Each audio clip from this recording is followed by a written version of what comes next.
জীব জগতের প্রস্রাব পায়খানা করার প্রক্রিয়া আল্লাহ তাআলার অফুরন্ত নেয়ামত।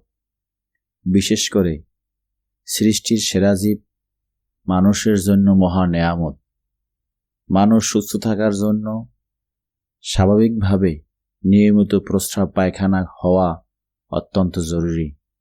কিভাবে টয়লেট ব্যবহার করতে হবে ইসলাম তার আদব বা শিষ্টাচারও বলে দিয়েছে। ১. প্রস্রাব পায়খানা করার সময় মাথা ঢেকে রাখা। বাইহাকি। একেবারে খালি মাথায় টয়লেটে যাওয়া ঠিক নয়।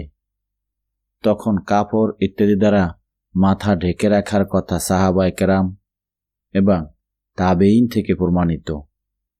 হযরত জুবায়ের রাদিয়াল্লাহু তাআলা আনহু থেকে বর্ণনা করেন, একবার আবু বকর সিদ্দিক রাদিয়াল্লাহু তাআলা আনহু লোকদের উদ্দেশ্যে খুতবা দিতে গিয়ে বলেন, হে মুসলমানেরা, তোমরা আল্লাহ তাআলার সাথে লজ্জা বজায় রাখো। ওই সত্তার কসম যার হাতে আমার প্রাণ, নিশ্চয়ই আমি যখন প্রকৃতির প্রয়োজন পূরণের জন্য লোকালয় থেকে দূরে যাই, তখন আমি আমার রবের প্রতি লজ্জাবনত হয়ে মাথা ঢেকে নেই। মুসান্নাবে আবি শাইবা। ২. জুতা স্যান্ডেল পায়ে দিয়ে টয়লেটে যাওয়া। ৩. টয়লেটে প্রবেশের আগে এই দোয়া পড়া, বিসমিল্লাহি আল্লাহুম্মা ইন্নী আউযু বিকা মিনাল খুবসি ওয়াল খাবাইস। ৪. দোয়া পড়ার পর টয়লেটে আগে বাম পা প্রবেশ করানো। আবু দাউদ। ৫. কিবলার দিকে মুখ বা পিঠ দিয়ে না বসা। সহিহ বুখারী। রাসূল সাল্লাল্লাহু আলাইহি ওয়াসাল্লাম বলেছেন, পায়খানা প্রস্রাব করার সময় কিবলামুখী হয়ে বা কিবলা পেছনে রেখে বসবে না। হযরত আবু আইয়ুব আনসারী রাদিয়াল্লাহু তাআলা আনহু থেকে বর্ণিত, রাসূলুল্লাহ সাল্লাল্লাহু আলাইহি ওয়াসাল্লাম বলেছেন, তোমাদের কেউ যখন টয়লেটে আসে তখন সে যেন কিবলামুখী না হয় বা কিবলার দিকে পিঠ না দেয়। সহিহ বুখারী। ৬.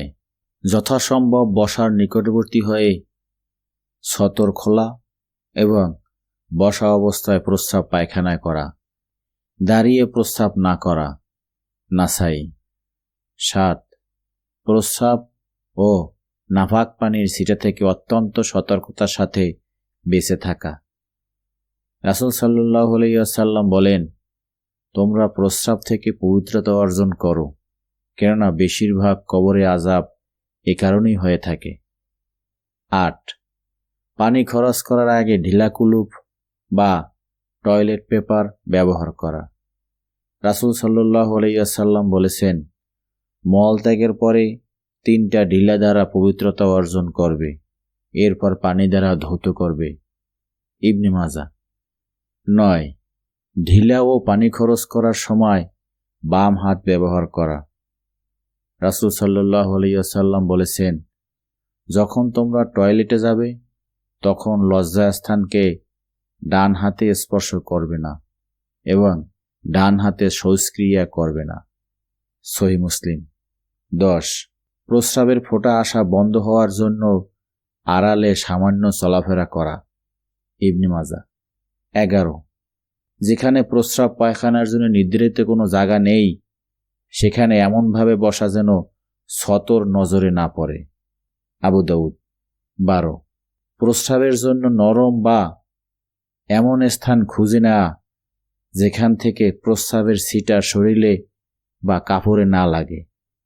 আবু দাউদ। ১৩. ঢিলা কুলুপ ব্যবহারের পর পানি ব্যবহার করা। ১৪. ডান পা দিয়ে বের হওয়া। আবু দাউদ। ১৫. তেমনিভাবে প্রবল বাতাসের দিকে মুখ করে প্রস্রাব করা নিষেধ। রাসূল সাল্লাল্লাহু আলাইহি ওয়াসাল্লাম বলেছেন, প্রস্রাব করার ইচ্ছা করলে সেজন্য একটা উপযোগী স্থান খুঁজে নেবে, যেমন পর্দার দিকে লক্ষ্য রাখবে এবং বাতাসের দিকে মুখ করে বসবে না। আবু দাউদ। ১৬.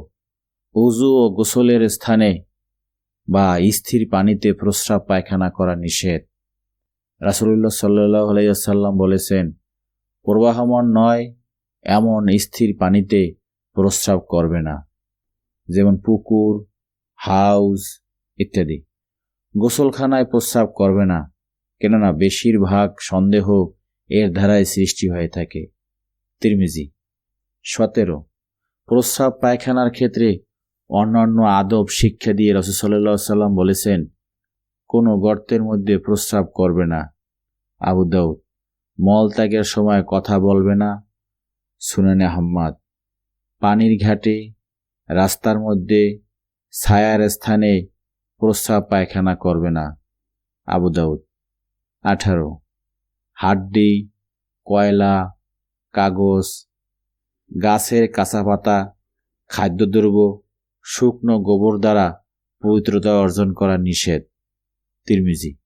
19, প্রস্রাব করা অবস্থায় কেউ সালাম দিলে পবিত্রতা অর্জনের পর তার জবাব দেওয়া মুস্তাহাব, যদি সালামদাতা উপস্থিত থাকে। নতুবা প্রয়োজন সেরে এসে উজু বা তায়াম্মুম ছাড়াও জবাব দেওয়া যাবে। রাসূলুল্লাহ সাল্লাল্লাহু আলাইহি ওয়াসাল্লাম সর্বাবস্থায় আল্লাহর স্মরণ করতেন। ইবনে মাজাহ। 20, প্রস্রাব পায়খানা সেরে বাইরে এসে দোয়া পড়া।